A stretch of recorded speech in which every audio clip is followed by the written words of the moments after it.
Bonjour à toutes et à tous, bienvenue dans Sans détour. Cette semaine, on est à La Roche-sur-Yon, là juste à ma droite, c'est le quartier du Sacré-Cœur. On va aller au collège du même nom pour échanger avec Brigitte Leroy. Brigitte est proviseure du collège Sacré-Cœur. Elle vient de Chantonnay, mais auparavant elle était à Richelieu aussi, à La Roche-sur-Yon.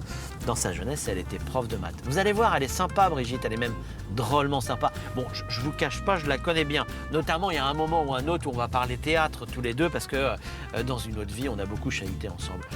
On va aller ensemble à Esnay, on va aller dans les parcs d'Esnay, se promener, et puis continuer à échanger autour de la jeunesse, de ce qu'elle devient, de la manière d'appréhender ce qui est l'avenir finalement de notre société, cette jeunesse, avec donc Brigitte Leroy, directrice du collège du Sacré-Cœur.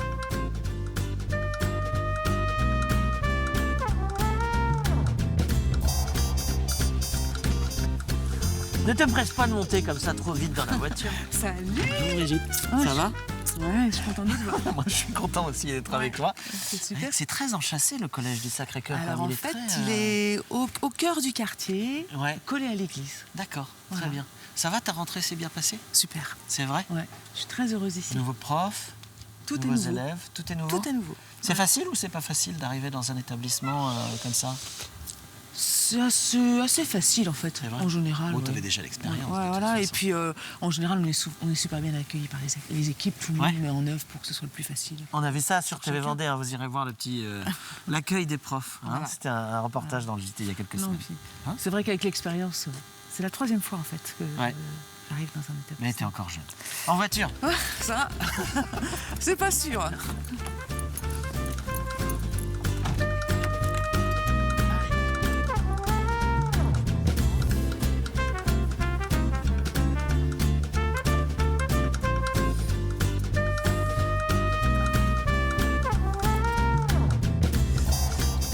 Je crois que t'es mon premier chef d'établissement. C'est vrai? Ouais. J'ai pas dû faire des proviseurs encore. Au bout de 10 ans, il était temps. Qu'est-ce qui reste du pédagogue chez toi? De la prof de maths? Des maths. Tout, en fait. Ah bon? Ah oui, oui. Parce que, alors de la prof, hein, de maths, parce que les maths c'était la matière que je réussissais le mieux au lycée. D'accord. En fait, je suis avant tout enseignante. Ouais. Parce que j'aime les élèves, j'aime la pédagogie, j'aime l'innovation pédagogique. Voilà, j'aime rencontrer des élèves, les aider à grandir. Ouais. Voilà. T'arrives à avoir une relation encore aujourd'hui simple avec Oui. tel ou tel élève? En fait, les élèves oublient vite quand on est chef d'établissement. Ouais. Je donne 1 heure de cours par semaine. Ah bon? Ouais. Ah, je savais pas ça. Alors cette année, ça va être annualisé. Ça va être plutôt un paquet, mais je donne toujours des cours. Et en fait, je me suis rendu compte que les élèves, la première heure, voilà, c'est un peu bizarre. Puis après, ils oublient très vite que je suis chef d'établissement. Je redeviens prof de maths. Et alors, qu'est-ce qui est plus difficile à gérer? C'est les élèves ou c'est les profs? C'est pas du tout la même gestion, en fait, même si c'est de l'accompagnement humain. Ouais. Mais je sais pas si... Non, je peux pas répondre à cette question, en fait. Si. Alors, c'est pas plus difficile, c'est très différent. Parce que l'enseignant, c'est d'abord un adulte. Donc, un adulte, ça se gère pas comme un adolescent. Et... Comment dire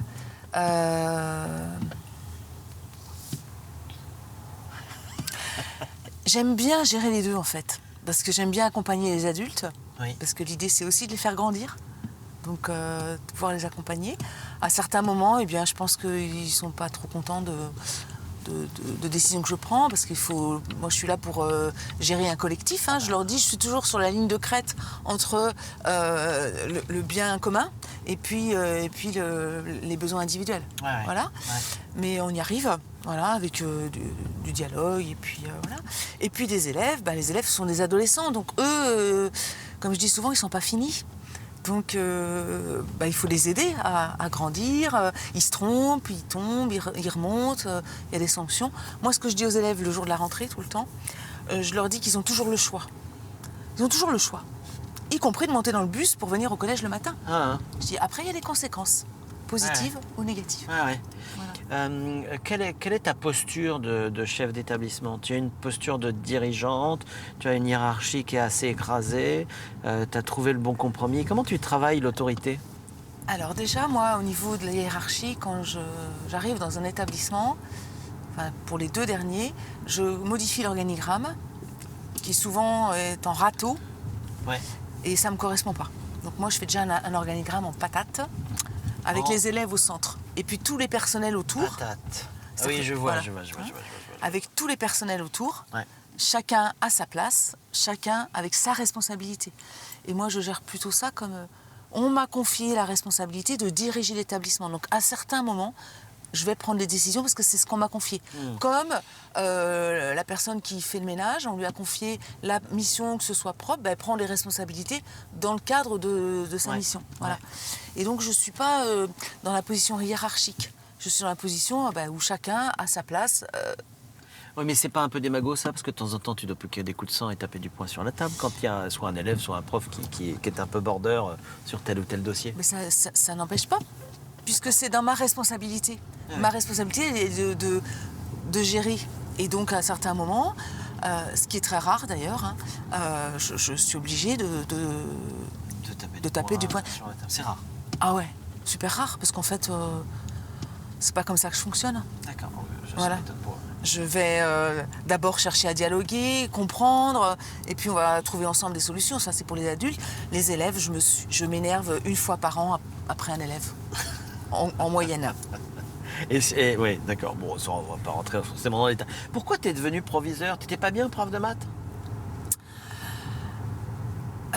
Comme toute chose dans la vie, moi je crois que ce sont les rencontres qui nous font avancer. Ouais.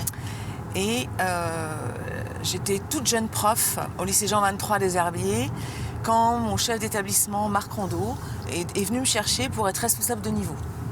Alors là, j'ai dit, non, pour l'instant non, je veux rester prof, c'est mon métier, ça fait que 3 ans, mais peut-être un jour.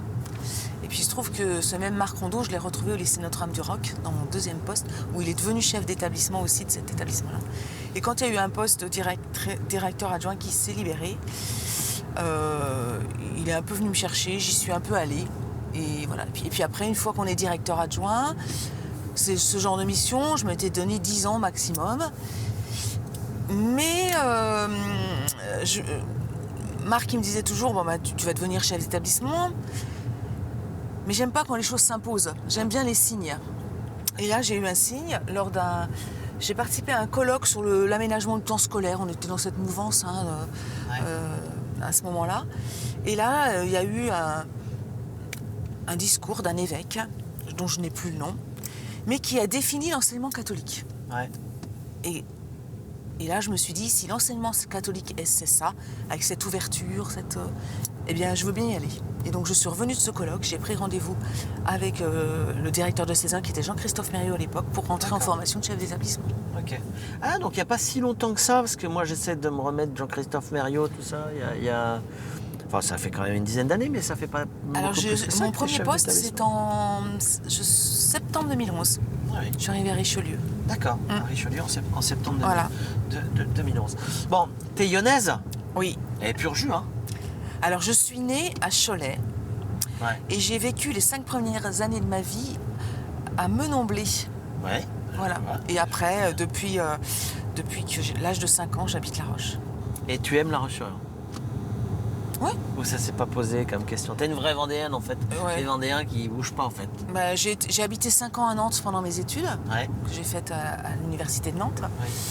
Et puis après, je suis revenue en Vendée. J'ai habité 3 ans aux Herbiers. Ouais. Et puis La Roche-sur-Yon. T'es installée dans la vie, t'es mariée, Oui. 3 enfants 3 enfants. et tout va bien.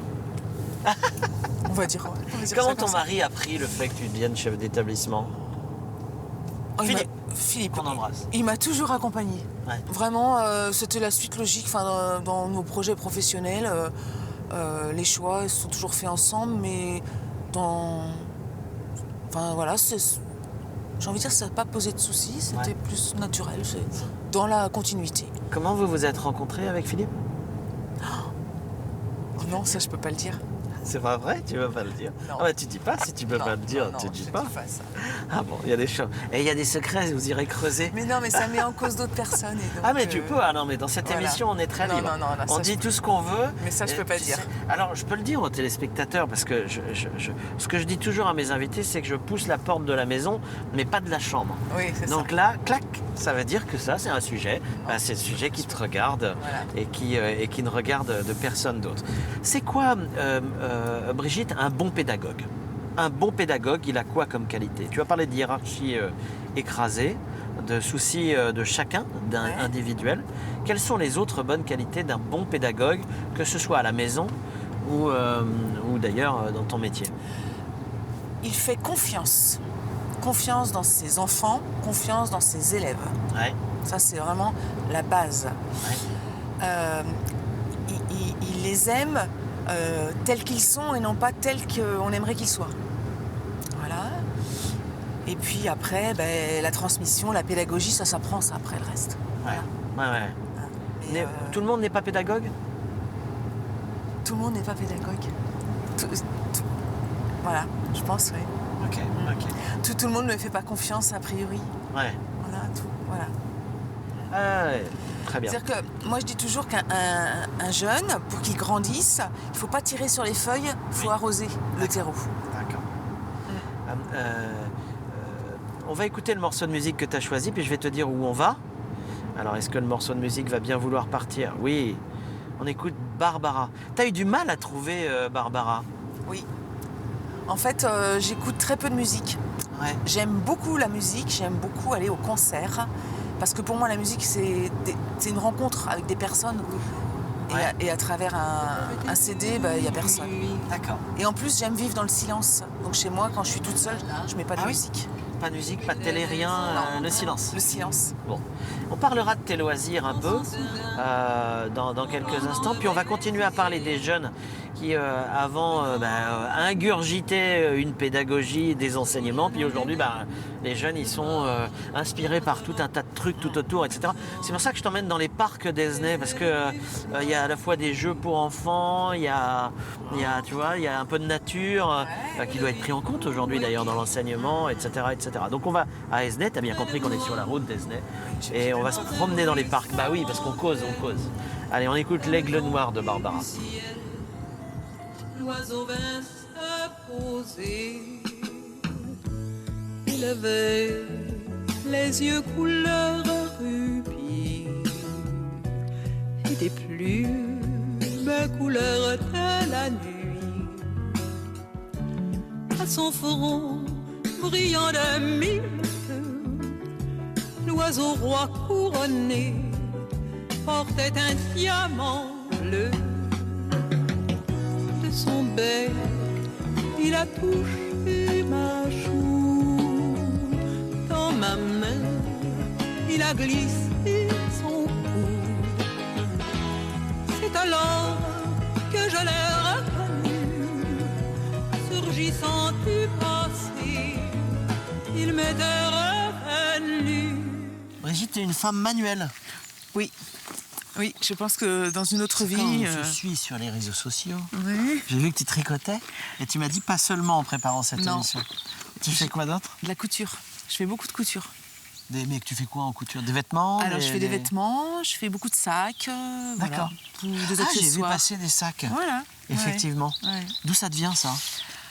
Eh bien, depuis toute petite, en fait, j'ai toujours... maman était couturière, enfin, elle faisait de la couture. Hein, et j'ai toujours, avec 3 bouts de tissu, des bouts de laine, j'ai appris à tricoter très, très jeune. Ouais. Quand j'étais étudiante, je faisais des pulls à tous mes copains. Ils m'amenaient des je plots de commande laine. pour un pull irlandais, moi, si tu veux Voilà, bien. et si tu veux.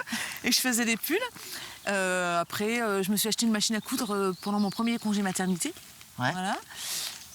J'ai fait de la couture pour mes enfants, je continue à tricoter. Et puis après, quand je suis devenue directrice adjointe, avec 3 enfants en bas âge, j'ai tout arrêté. Mais t'as repris, là? Et pour mes 50 ans, je me souviens bien de ce jour-là où, au niveau du travail, c'était un peu compliqué. Il y a toujours des phases un peu plus compliquées. Ouais. Et là, ce jour-là, je me suis dit, Brigitte, maintenant, ça suffit, tu vas refaire ce que tu aimes. J'ai ressorti ma machine à coudre. Ouais. Je vais l'acheter du tissu. Et voilà, depuis, j'ai plus arrêté. T'as une pièce à vivre? Ouais, j'ai la chance d'avoir une pièce. En silence? En silence. Et j'ai la chance d'avoir un lieu Mais t'as le temps? les week-ends. Alors moi, j'ai un mari formidable qui fait la cuisine. Mari formidable, Philippe. Voilà. Deuxième fois qu'on parle de toi. qui fait les courses. Ouais. Voilà, donc en fait, le week-end. Le week-end, D'accord. j'ai le temps le samedi. Bon. Voilà. Quelle est la place de tes amitiés dans ta vie? Tu es une femme d'amitié, au pluriel, et de fidélité. Oui, j'ai Pas vous, avec eux. ouais, on a beaucoup de relations. Ouais. Beaucoup de relations. Depuis longtemps. Depuis longtemps. Des relations de longue date. Ouais. Ouais. C'est important. Enfin, dans l'agenda de pouvoir régulièrement voir des amis, partir en week-end. Ah oui, c'est essentiel en fait. Ouais, bien sûr. Et alors, dans les loisirs, je suis obligé d'en parler parce qu'on a fait ça ensemble, on a fait du théâtre ensemble. Ouais. Mais t'en fais plus? En fait, j'en ai fait qu'avec l'école Saint-André, du théâtre. L'école Saint-André de La Roche-sur-Yon, les parents écrivaient un spectacle, Ouais. le mettaient en scène et le jouaient pour Voilà, Noël. Je ne sais pour pas Noël. si c'est encore le cas Je sais pas. à Ouais. présent, mais je sais que ça se faisait. On y C'est prenait vrai. beaucoup de plaisir. Oui. C'était sympa quand même. Hein. Ah, mais c'était chouette. ça. C'était une grande époque. Ouais. Et là aussi, c'était une grande époque d'amitié parce que les amitiés se font à l'école primaire Voilà. beaucoup. Hein. La grande majorité de nos amis aujourd'hui sont des amis qu'on a sont connus à issus, Saint-André. Ouais. ouais. Il y en a 3 générations d'amis de 3 Saint-André. générations. Ouais, ceux C'est-à-dire qu'il y a des gens plus vieux que plus vous. vieux que nous qui nous ont accueillis à Ouais. l'école, ceux de notre âge. Et puis le 3e groupe, c'est ceux que nous, on a accueillis et puis qui ont continué derrière. C'est une leçon, ça. Il faut cultiver ça Voilà. derrière. Il faut assurer ces fidélités-là. C'est très important. On va continuer à discuter.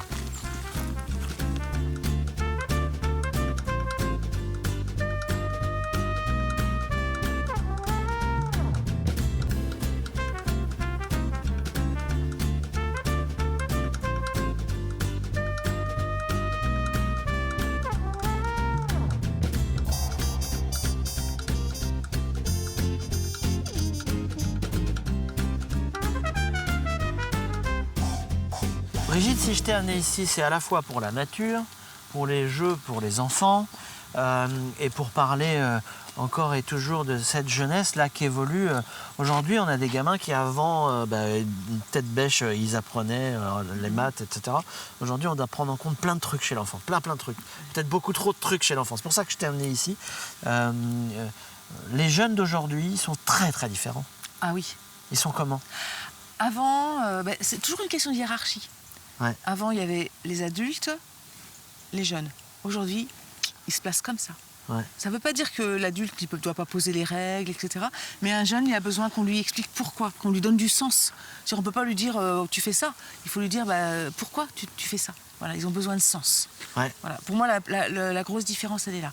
Et puis après, il y a aussi tout ce qu'il y a autour aujourd'hui, toutes les sollicitations, effectivement, qui sont différentes par les réseaux, par les... voilà.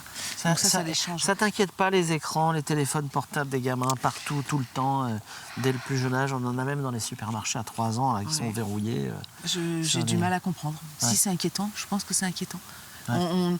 On n'éduque pas assez. En fait, on n'éduque pas assez les parents aussi. Ça, c'est vrai. Ça manque d'éducation. On n'arrête pas de se dire, Mais oui, effectivement, nous, on est...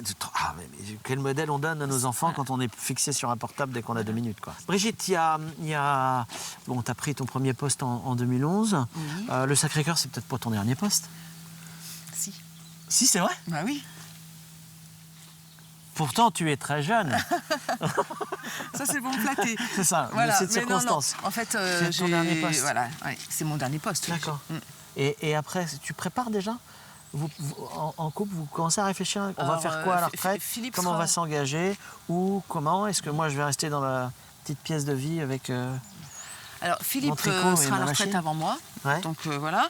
Non, je ne resterai pas toute seule dans ma pièce de vie avec mon tricot et ma machine. Ouais. Ça fera partie, mais sûrement pour de la transmission. Ouais. Peut-être dans une maison de quartier. Moi, j'adore faire de la couture avec d'autres. J'ai déjà fait ça, en fait, un samedi D'accord. après-midi avec des copines.